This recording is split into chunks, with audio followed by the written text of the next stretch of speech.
You are tired.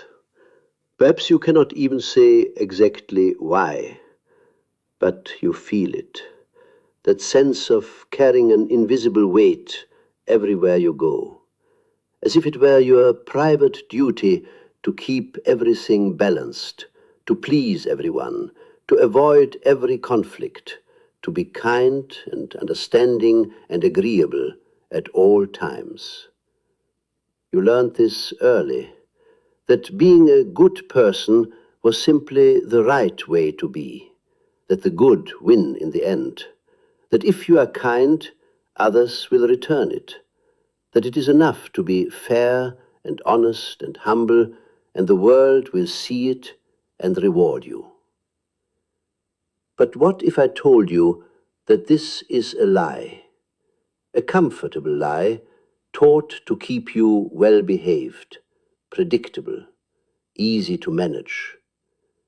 How many times have you stayed silent just to keep the peace?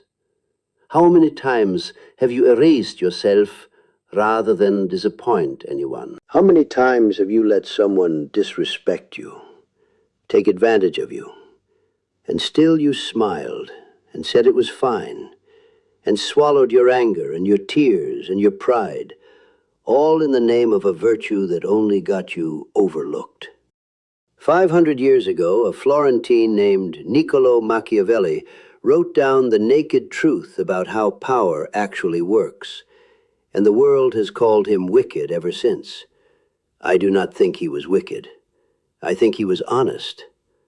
But I also think he stopped at the surface. Machiavelli looked at the outer game, the world of princes and appearances. I spent my life looking at something he never touched.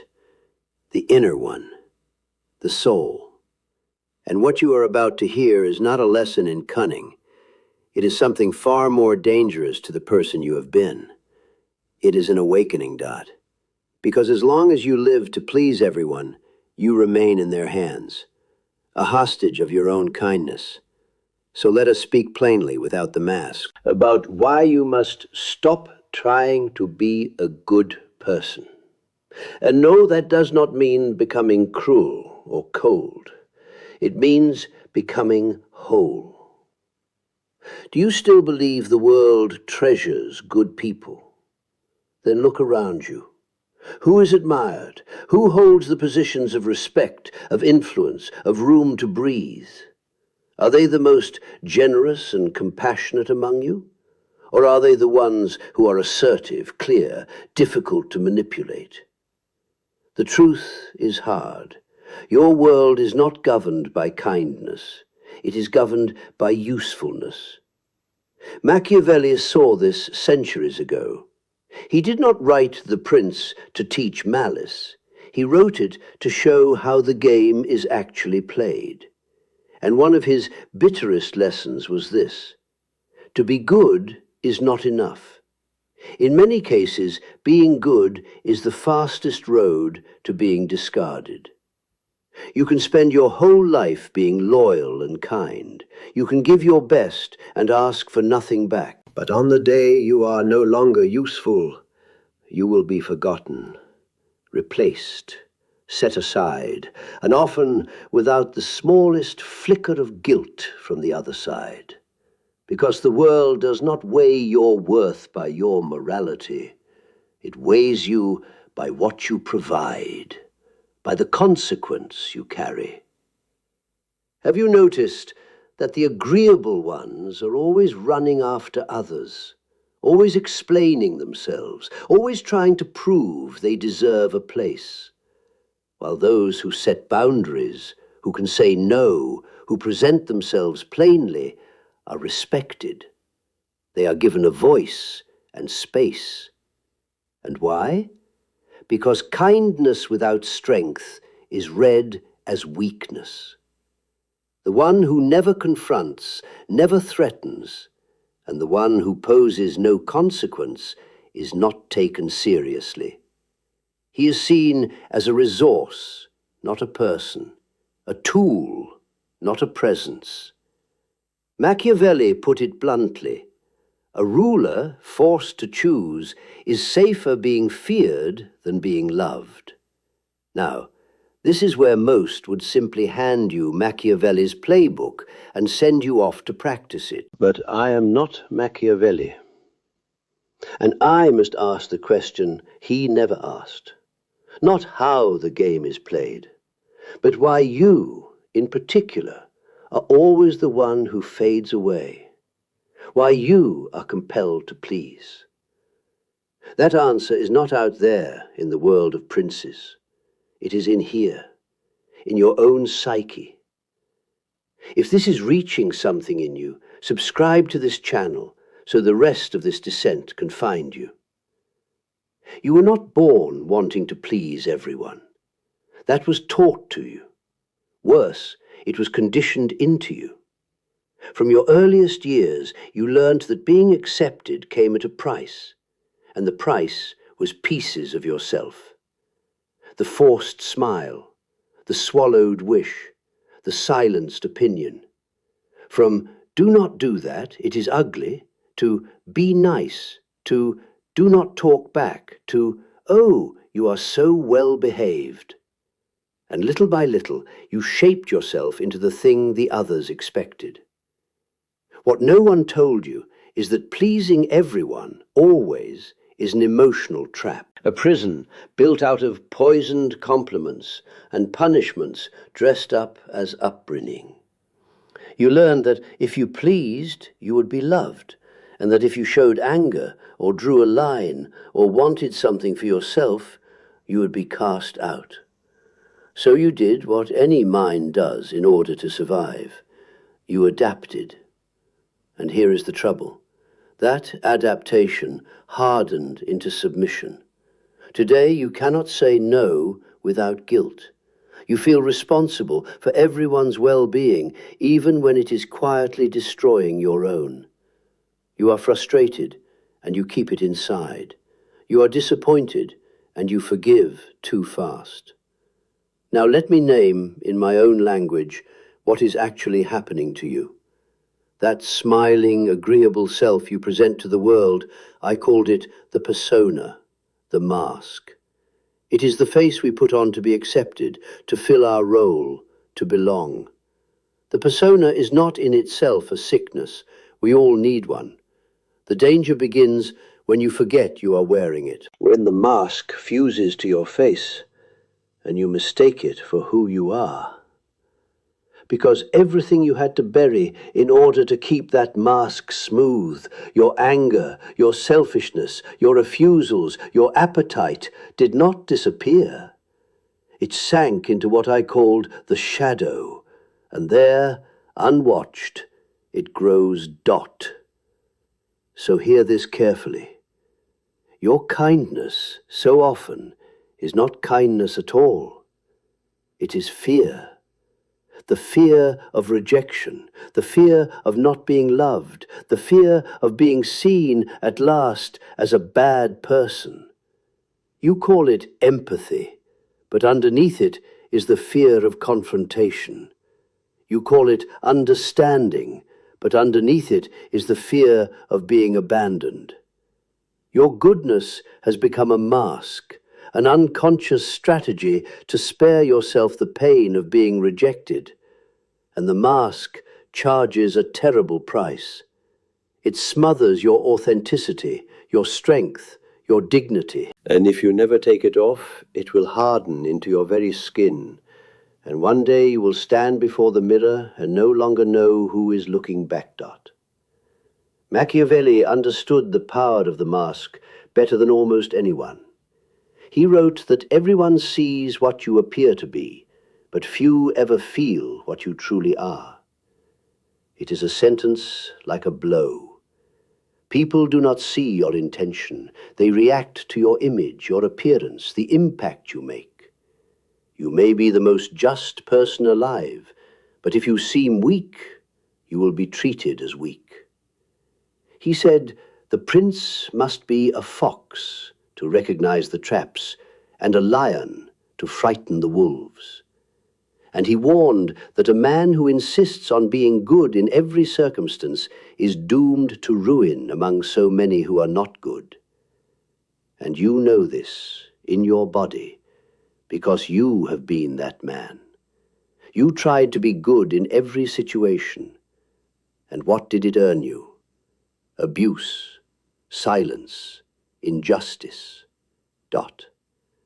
So on this, Machiavelli is right, and I will not pretend otherwise. Naive goodness in a world full of predators is simply meat left out in the open.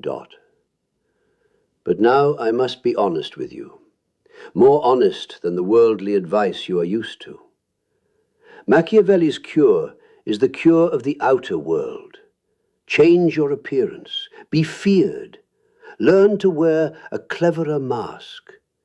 And I, who spent my life among the depths of the soul rather than the courts of princes, tell you plainly that to trade one mask for another is not freedom. The fox and the lion, if you simply put them on like a costume, become nothing but a new persona, a harder one. If your strength is only a performance, you are still a prisoner. You have only changed the shape of your cell. There is a confusion that quietly ruins lives, the belief that to be good, you must be submissive, that a good person must accept everything in silence, forgive everything without question, swallow whatever wounds them to keep the peace. That is not kindness. That is naivety. It is cowardice dressed as virtue. And until you feel that difference, you will go on being the world's doormat. True kindness does not ask you to erase yourself. It is firm. It knows how to say no and how to walk away. It understands that not everyone deserves your best, and that to pour your best into those who would not lift a finger for you is not generosity. It is waste. You can be just and compassionate and whole and still be someone others think twice before crossing.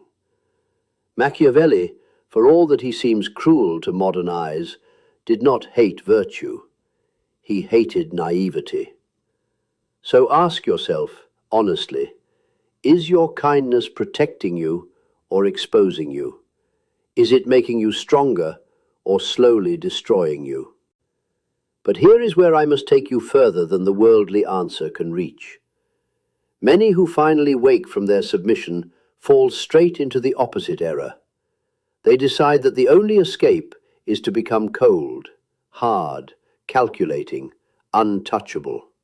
This is the rebound, and it feels like power, but it is not. It is trauma, wearing the mask of strength.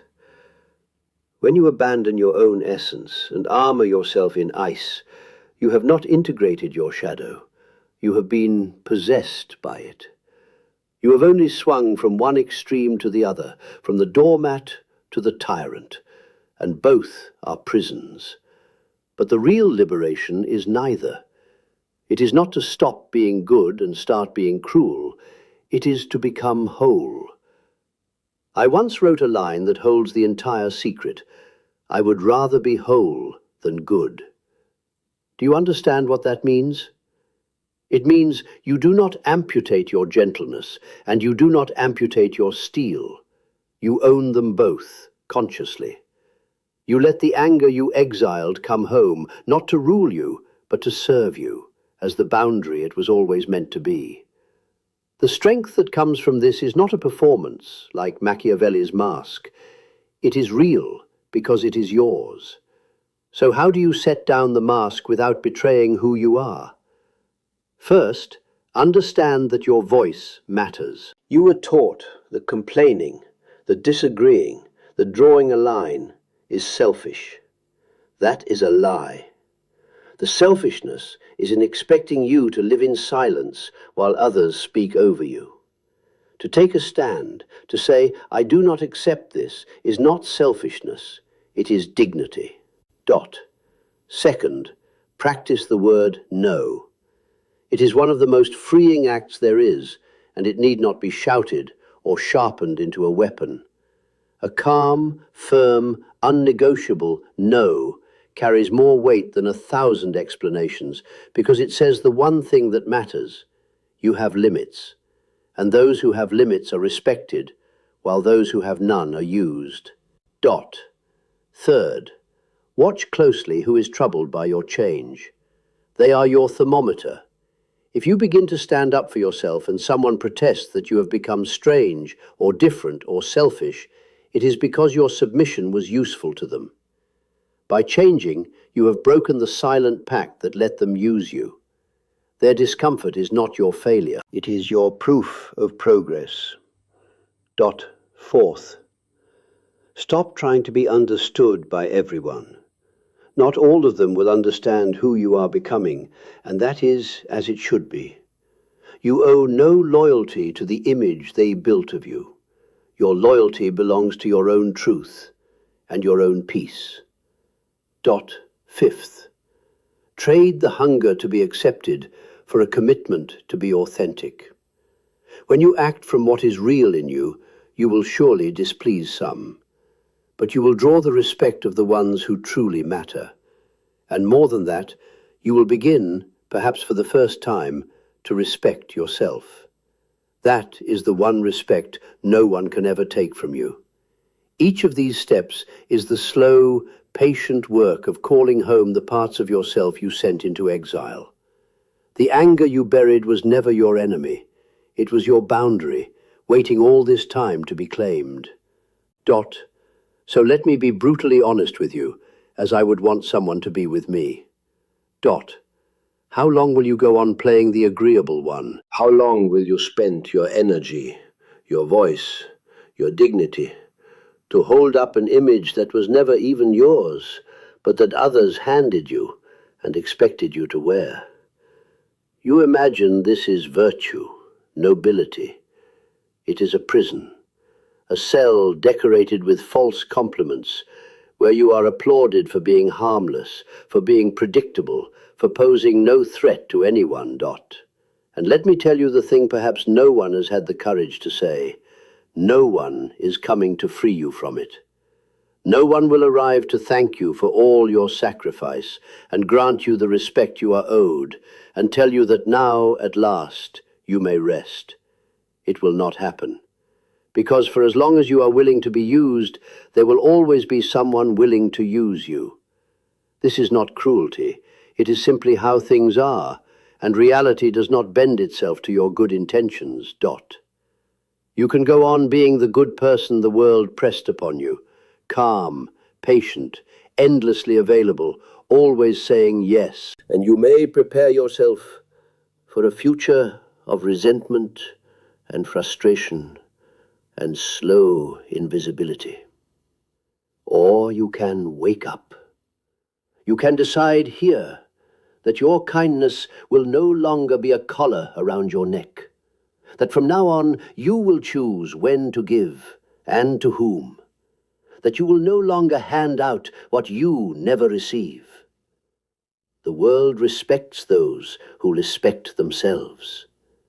And you will be free only on the day you stop asking permission to exist. So I leave you with the one question Machiavelli could never ask, because it does not belong to the world of power, but to the soul. Do you want to be loved, or do you want to be free? Tell me in the comments, when was the last time you said no without a trace of guilt? When was the last time you put yourself first? Tell me the moment you first understood that being nice was quietly destroying you. Because there are many others sitting in this same prison, and your words may be the spark that wakes one of them. And stay for the next video. This descent is far from over, and a soul, once it begins to wake, will not lie back down.